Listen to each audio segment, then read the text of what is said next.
नमस्कार, मैं श्रुति सिंह। स्वागत है आप सभी का इनसाइड के न्यूज के इस बुलेटिन में। चले जाता है आज की खबरों के बारे में। खबरों की शुरुआत करते हैं जमशेदपुर से। ठंड का मौसम शुरू होते ही जमशेदपुर और आसपास के इलाकों में गुड़ की सौंधी खुशबू महक उठती है। इसकी महक से लोग अनायास ही जंगलों की ओर खींचे चले आते हैं। दरअसल ठंड में खजूर गुड़, जिससे स्थानीय भाषा में पटाली गुड़ भी कहा जाता है, उसकी मांग काफी बढ़ जाती है। इसे पूरा करने के लिए बंगाल के कारीगर ग्रामीण क्षेत्रों में पहुंच जाते हैं। स्वाद और सेहत से भरपूर इस गुड़ को देखकर आपका भी मन ललचता होगा, लेकिन इसे बनाने की प्रक्रिया काफी जटिल होती है। पश्चिम बंगाल के बांकुड़ा से पहुंचे कारीगरों ने बताया कि सुबह 3 बजे उठकर खजूर के पेड़ से नीरा, जिसे लोग ताड़ी भी कहते हैं, उसे उतारना पड़ता है। उसके बाद करीब 8 से 10 घंटे तक उसे आग पर पकाकर तैयार किया जाता है। इसमें 2 तरह के गुड़ तैयार होते हैं, एक तरल गुड़, दूसरा भेली, जिसे बोलचाल की भाषा में पटाली गुड़ भी कहा जाता है। पश्चिम बंगाल और झारखंड के सिंहभूम क्षेत्र में इसकी अच्छी खासी डिमांड होती है। तरल गुड़ 100 किलो और पटाली गुड़ 120 रुपए किलो बिकता है। कारीगरों ने बताया कि दिन भर जी तोड़ मेहनत के बाद 3 से 4 दिन यानी करीब 50 से 60 किलो गुड़ का उत्पादन कर लेते हैं, जिससे उनकी अच्छी खासी कमाई भी हो जाती है। दूर दराज से लोग इसे खरीदने आते हैं।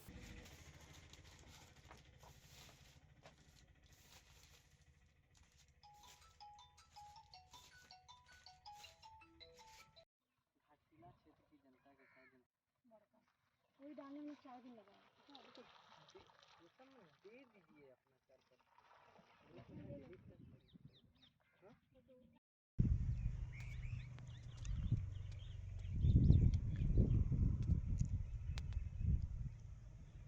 खजूर गुड़ बनाने के आया।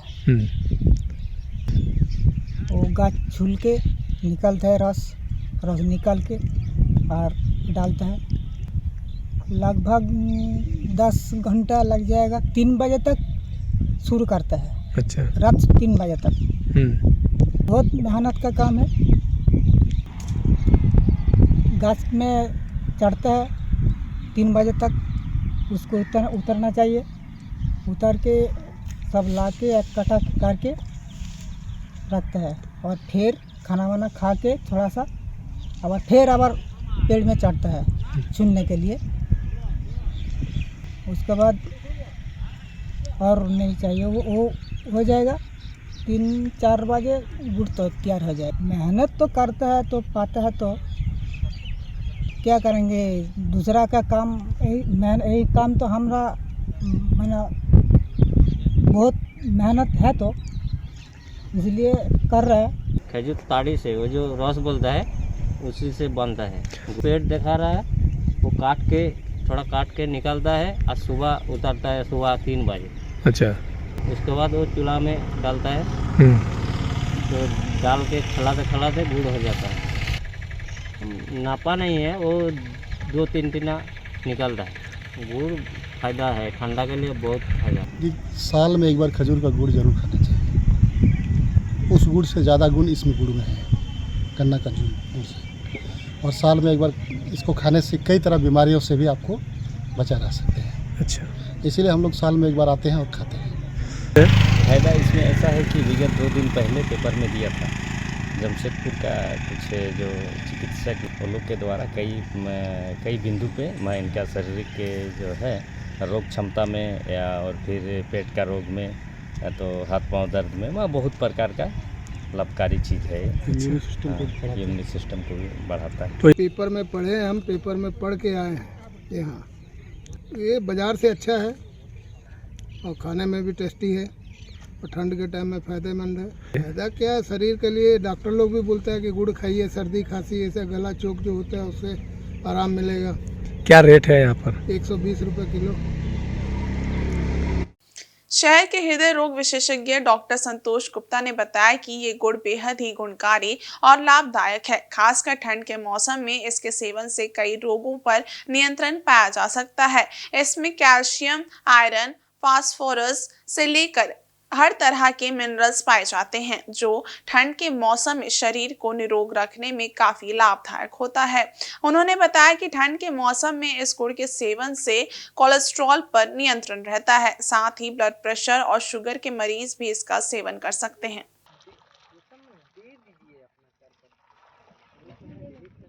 देखिए, खजूर गुड़ ज़्यादातर भारत में पश्चिम बंगाल और झारखंड में बनाया जाता है और इसका यहाँ पे सेवन भी बहुत लोग करते हैं, क्योंकि इसकी तासीर भी गर्म होती है, तो इसको खाने के बाद शरीर थोड़ा सा गर्म भी रहता है। और इसमें calcium, iron, phosphorus, magnesium, potassium, इन सब चीज़ों की भरपूर मात्रा में रहता है। तो क्या है, कैल्शियम जो है वो बोन के लिए अच्छा होता है, बोन में मजबूती देता है। दूसरा, ये इम्यूनिटी बूस्टअप करता है, जो ठंड में थोड़ा सा इम्यूनिटी ठंड के कारण जो कम रहता है वो बूस्टअप करता है, मतलब शरीर से सर्दी, खांसी, बुखार, ये सबसे रोग से लड़ने की क्षमता बढ़ती है।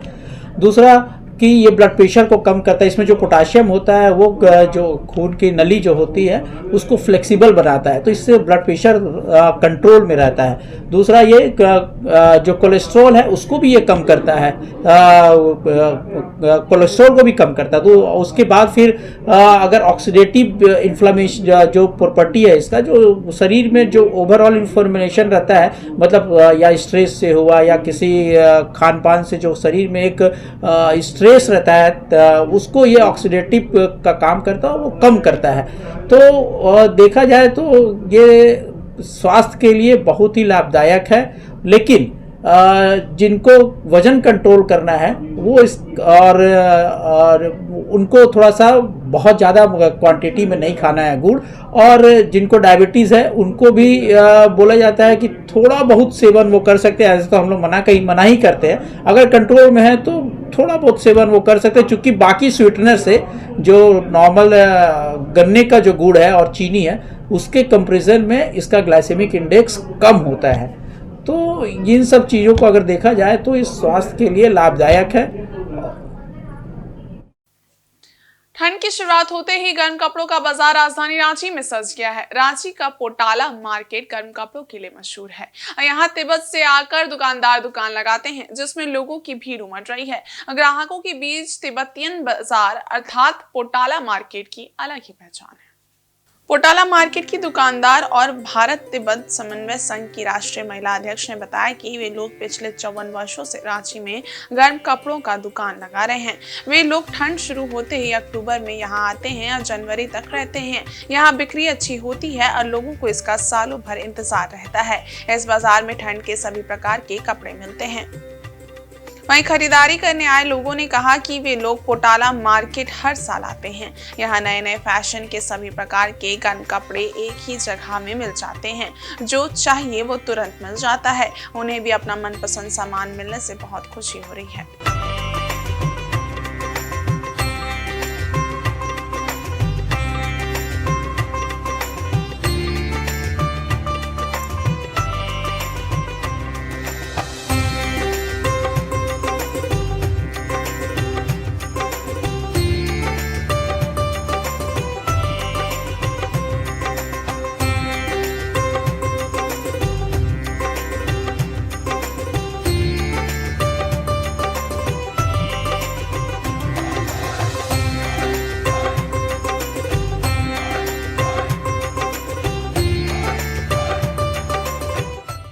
नाम है केलसंग यूडन। मैं हिमाचल से आई हूँ, धर्मशाला।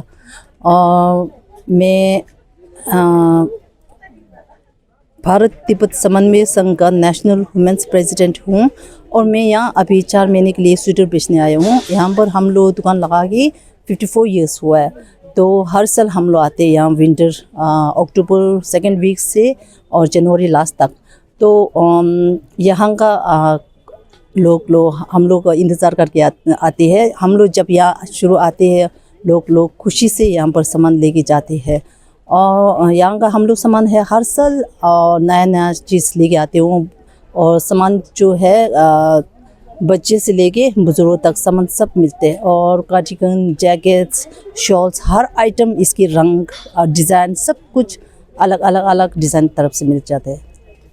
हाय, मैं अदिति शर्मा हूँ। यहाँ पे मैं रांची में पढ़ने के लिए आई हूँ। और यहाँ पे जो पोटाला मार्केट जो लगा वो बहुत ही अच्छा है। यहाँ पे बहुत सारी लेटेस्ट कलेक्शन के साथ भी यहाँ पे है। और यहाँ पे आप आके घूम भी सकते हैं, देख भी सकते हैं। यहाँ पे latest new design with colour with आपको बहुत सारे ऑप्शन मिल जाएंगे। यहाँ पे हुडीज़ के, यहाँ पे स्वेटर्स के, यहाँ पे ब्लेजर्स के और कैप्स के। तो एक बार प्लीज़ विजिट कीजिए। रांची पुलिस ने जेएसएससी कर्मी विजय लाल उरांव का अपहरण कर 5 लाख की फिरौती मांगने वाले 5 अपहृताओं को गिरफ्तार कर लिया है। इसके साथ ही विजय को भी अपहृताओं के चंगुल से सकुशल बरामद कर लिया गया है। गिरफ्तार आरोपियों में राहे निवासी संजय कुमार महतो, सूरज कुमार स्वासी, अभिराम महतो, रातू के काठीटाण का अर्पित शर्मा और काकी का अजय कुमार महतो शामिल हैं। इनके पास से 2 लोहे के रॉड, एक डंडा, रस्सी, एक कुल्हाड़ी, 5 मोबाइल बरामद किया गया है। इस मामले में विजय की पत्नी के बयान पर प्राथमिकी दर्ज कर पुलिस जांच में जुटी थी। ग्रामीण एसपी सुमित अग्रवाल ने प्रेस वार्ता कर शुक्रवार को मामले का खुलासा किया।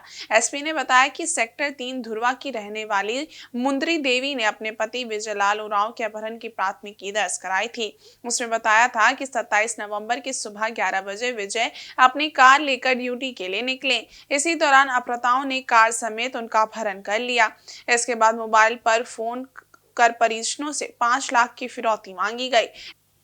इसके बाद वरीय पुलिस अधीक्षक के निर्देश पर डीएसपी मुख्यालय के नेतृत्व में खरसीदाग ओपी प्रभारी भवेश कुमार के नेतृत्व में गठित टीम ने त्वरित कार्रवाई की और सीठियों ब्रिज रिंग रोड से सूमो गाड़ी में सवार 5 अपराधियों को हिरासत में ले लिया। वहीं सूमो से विजय को सकुशल बरामद कर लिया गया है। 2024 को खरसीदाग ओपी में एक लिखित कंप्लेन दिया गया वादिनी मुंदरी टोपो के द्वारा कि उनके पति विजय लाल उरांव का अपहरण कर लिया गया है। तो इस सूचना को प्राप्त करते हुए तुरंत एफआईआर दर्ज किया गया और खरसीदाग के जो थाना प्रभारी हैं उन्होंने त्वरित कार्रवाई करते हुए इसमें एक जेएसएससी में कार्यरत विजय लाल उरांव का अपहरण किया गया था, जिसे 48 घंटा के अंदर प्राप्त कर लिया गया है। घटना इस तरह से हुई थी कि जो अभी प्रारंभिक जांच में आया है कि जो अपहरण करता है वो पूर्व से विजय लाल उरांव को जानते थे। उनके बीच में कोई पैसे का लेन देन का मामला था। पैसे पूरे नहीं देने के कारण पूर्व में भी उनके पास झगड़ा हुआ था। तो संजय कुमार महतो जो अपहरण करता है, उन्होंने ही किसी अपने दोस्त के सहायता से 50,000 रुपया उसको दिया और बोला कि मुझे इसका अपहरण करना है विजय लाल उरांव का। फिर विजय लाल उरांव का संजय कुमार महतो और उसके साथियों ने अपहरण किया। विजय लाल उरांव एक्चुअली अपने ससुराल गए थे अपनी सासू माँ के देहांत पे।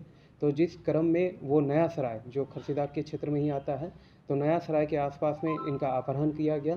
एक सुमो और एक अन्य गाड़ी में ये जो आए थे, इन्होंने इनकी गाड़ी ये वैगन आर उस समय चला रहे थे और अपने कार्यालय जा रहे थे, लेकिन उसी क्रम में इनका अपहरण कर लिया गया था और अपहरण करके इनको बुंडू के जंगल में ले जाया गया था, जहां इन लोगों को पेड़ पे रस्सी के द्वारा इसे बांध दिया गया। इसके साथ मारपीट भी की गई और साथ में ही इन्हीं का फ़ोन यूज करके फिरौती का डिमांड किया गया। फिरौती के रूप में 5 लाख रुपया की मांग की गई।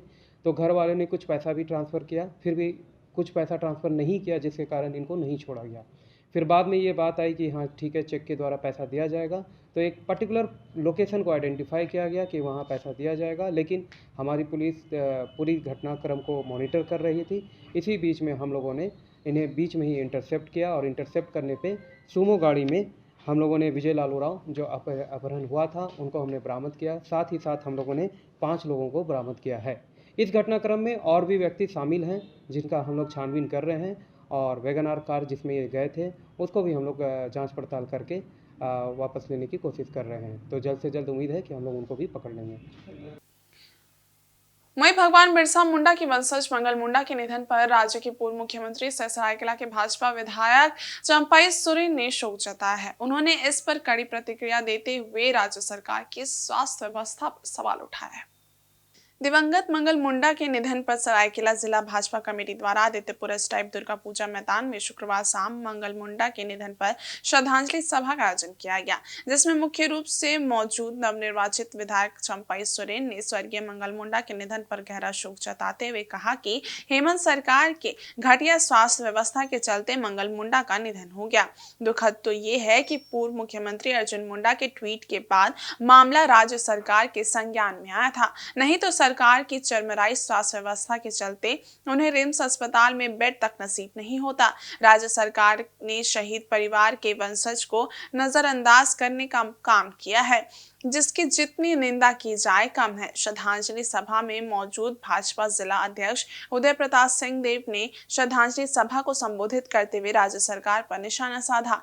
उन्होंने कहा कि राज्य सरकार ने शहीद परिवार के वंशज को बचाने में देर की, जिससे उनकी मौत हो गई। कहा कि आने वाले 5 सालों में भाजपा राज्य सरकार के क्रियाकलापों की कड़ी निगरानी करेगी।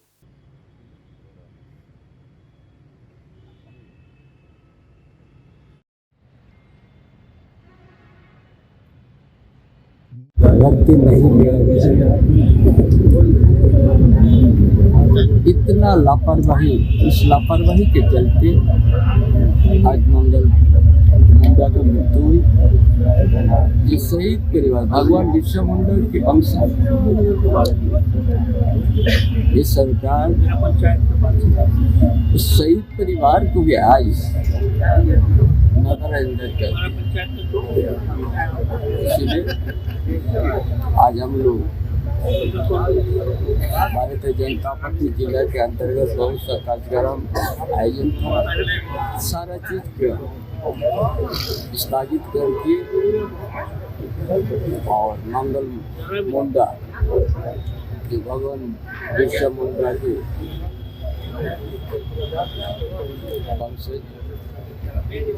श्रद्धांजलि सभा श्रद्धांजलि दिया गया। वहीं चक्रधरपुर विधायक सुखराम उरांव के विधानसभा चुनाव जीतकर दोबारा विधायक बनने पर बनगांव प्रखंड के कराईकेला में झामुमो कार्यकर्ताओं ने विधायक प्रतिनिधि मिथुन गागराई के नेतृत्व में विजय जुलूस निकाला। विधायक सुखराम उरांव के कराईकेला पहुंचने पर इंडिया गठबंधन के कार्यकर्ताओं ने उनका फूल माला पहनाकर स्वागत किया।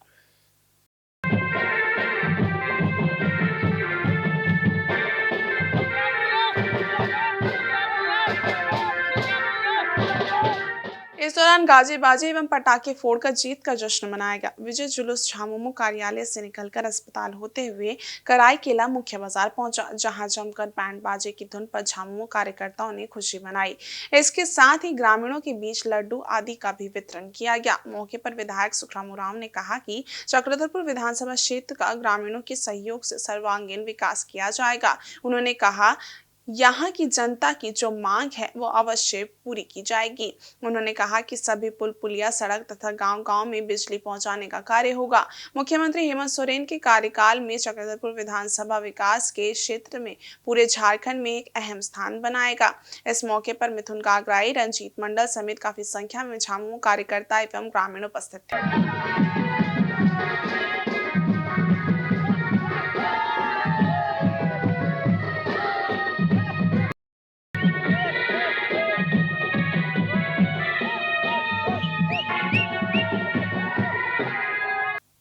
वहीं पूर्वी सिंहभूम जिले के मुसाबनी में आगामी 5 नवंबर को नेताजी पार्क का उद्घाटन समारोह आयोजित होगा। इसे सफल बनाने के लिए साहित्य संस्कृति संघ के सदस्यों ने शुक्रवार को बैठक की। मुसाबनी 2 नंबर स्थित डॉक्टर MM पात्रों के स्वागता क्लिनिक में कार्यक्रम को लेकर साहित्य संस्कृति संघ के सदस्यों ने बैठक की। इसमें 5 दिसंबर को नेताजी सुभाष पार्क के उद्घाटन समारोह को लेकर चर्चा की गई। इस कार्यक्रम में मुख्य अतिथि के रूप में मंत्री रामदास सोरेन उपस्थित होंगे। बता दें कि 5 दिसंबर वर्ष 1939 को नेताजी सुभाष चंद्र बोस मुसाबनी आए थे, इसलिए नेताजी पार्क का उद्घाटन भी इसी खास दिन को रखा गया है। इस दिन रंगारंग सांस्कृतिक कार्यक्रम का भी आयोजन होगा। बैठक में संघ के अध्यक्ष MM पात्रो, सचिन वीरेंद्र नाथ घोष, गौरव क्रांति गुरु आदि उपस्थित थे।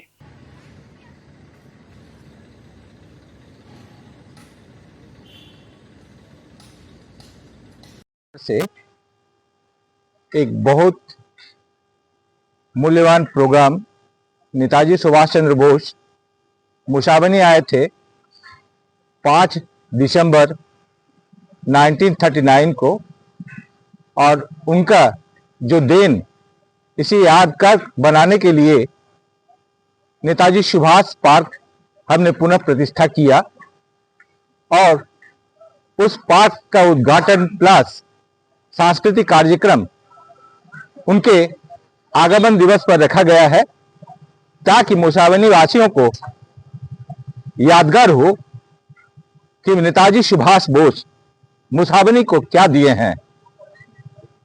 इस प्रोग्राम को सफल बनाने के लिए हमने मुख्य अतिथि के रूप में हमारे माननीय उप मंत्री श्रीमान रामदास सोरेन को बुलाए हैं और वर्तमान अभी विधायक हैं, मंत्री बनने ही जा रहे हैं। साथ ही जमशेदपुर के नेताजी सुभाष मंच के प्रेसिडेंट, राष्ट्रपति पुरस्कार प्राप्त दो सब आएंगे। इस विषय पर आलोकपात किया जाएगा। घाटशिला से एक नेताजी सुभाष के ऊपर नाटक, सांस्कृतिक कार्यक्रम भी हम कर रहे हैं और इसे सफल बनाने के लिए आज हम यहां बैठक कर रहे हैं। धन्यवाद। इधर जमशेदपुर के बारियोडी स्थित डैफोडिल्स हाई स्कूल का 34वां वार्षिक उत्सव हर्षोल्लास के साथ संपन्न हुआ। इस कार्यक्रम में मुख्य अतिथि के रूप में विधायक पूर्णिमा साहू एवं विशिष्ट अतिथि आत्मरक्षा संस्था की रंजना वर्मा उपस्थित थी। अतिथियों ने मां सरस्वती के चित्र पर माल्यार्पण एवं दीप प्रज्वलित कर कार्यक्रम का शुभारंभ किया।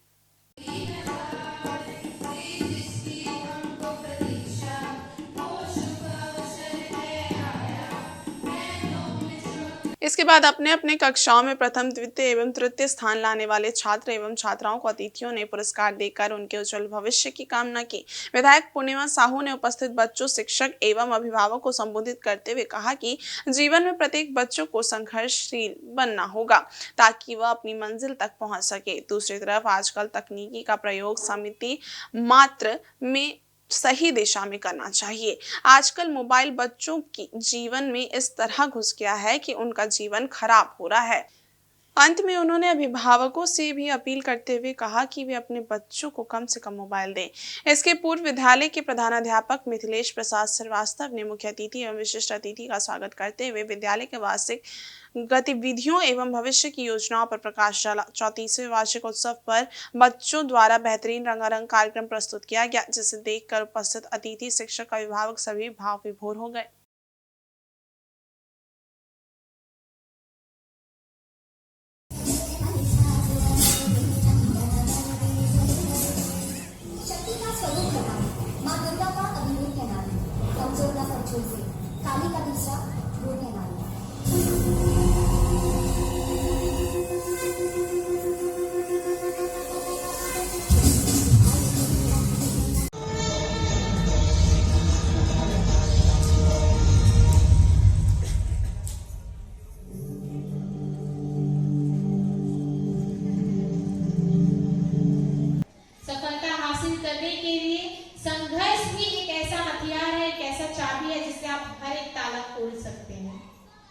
हमारे बच्चे हमारे आने वाले हमारे नए भारत का भविष्य है, हमारे इस डैफोडिल स्कूल का भविष्य है। तो मैं इन बच्चों से बस यही कहना चाहूंगी, आप संघर्ष ना छोड़ें, आप अपनी पढ़ाई में संघर्ष करें और देखिए आपका मेहनत है जो रंग लाएगा। और मैं तो कहूंगी अगर मिथिलेश सर जी हैं तो इनके स्कूल के छाव में बहुत सारे जो विद्यार्थी गण हैं वो निकले हैं और बहुत बड़े पदों पर गए हैं। डॉक्टर, कोई इंजीनियर बना है, कोई डॉक्टर बना है। तो मुझे पूर्णतः विश्वास है कि यहाँ से निकला हुआ हर एक विद्यार्थी आगे अपनी सफलता की ओर अग्रसर होकर एक नए मुकाम पर, अच्छे मुकाम तक पहुंचेगा। आप सबों को आने वाले आपके भविष्य के लिए, आपके फ्यूचर के लिए मैं आपको सबों को धन्यवाद, शुभकामनाएं देती हूँ, बधाई देती हूँ कि आप बड़ी मेहनत और लगन से पढ़ाई करें। पढ़ाई लगन में थोड़ी सी भी चूक हुई तो वो आपके रिजल्ट में दिखेगा। तो आपको अपनी रिजल्ट अगर बेहतर चाहिए तो उसके लिए मेहनत करनी पड़ेगी। आपको शेड्यूल बनाना होगा कि मुझे इतने से इतने समय पढ़ाई करनी है, मतलब करनी है। पढ़ाई से कोई समझौता नहीं करना है कि नहीं अभी पढ़ाई नहीं करना। यहाँ LKG से 10th क्लास के बच्चे हैं, सर ने बताया, और 1990 से सर ये स्कूल चला है, मतलब इन्होंने संघर्ष किया है। 1990 से संघर्ष इन्होंने किया है, तब जाकर उन्हें इतना बड़ा जो स्कूल है उसे बड़े पैमाने पर बनाने का और यहाँ के बच्चों को आगे तक पहुंचाने तक इनका हाथ रहा।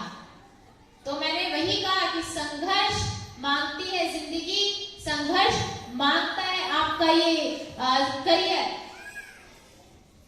आपका विकास आपके हाथ में है और किसी के हाथ में नहीं है। अगर आप अपना विकास करना चाहेंगे तो आपको अपने ऊपर ध्यान देना होगा। दुनिया तो बहुत सारी चीजें बोलकर चली जाती है कि आपके बच्चे, मैं तो कहूँगी मार्क्स पर ध्यान ही मत दीजिए। आपको ये नहीं सोचना है कि मेरा रिजल्ट कैसा आएगा, मुझे कितने मार्क्स मिलेंगे। सिर्फ आपको पढ़ाई करनी है। भगवान भी कहते हैं आप मेहनत कीजिए, फल की चिंता छोड़ दीजिए। और मैंने, जैसा कि सर ने कहा, अपने जीवन का कुछ बताइए, तो मैं यही बताना चाहूंगी कि मैंने भी जब ये विधायकी में अपना उम्मीदवार, जब मेरा नाम घोषित हुआ था, तब मैंने भी यही सोचा था कि अब मुझे सिर्फ संघर्ष करना है। मैंने फल की चिंता नहीं की थी, मैंने रिजल्ट की चिंता भी नहीं की कि मैं पास होंगी या फेल होंगी, मुझे जीत हासिल होगी या हार हासिल होगी। मैंने ये बिल्कुल नहीं सोचा था। मैंने सिर्फ ये सोचा था कि मैं बहुत परिश्रम करना चाहती हूँ। मुझे जितनी मेरी मेहनत है, जितनी मेरी कसर है, वो झोंक देनी है। जितने मेरे अंदर क्षमता है, शक्ति है, वो सारी झोंक देनी है इस चुनावी रण में। और इस बुलेटिन में बस इतना ही। ब्रेक के उस पार कुछ और खास खबरें, तब तक के लिए देखते रहिए इनसाइड झांकी न्यूज़। धन्यवाद।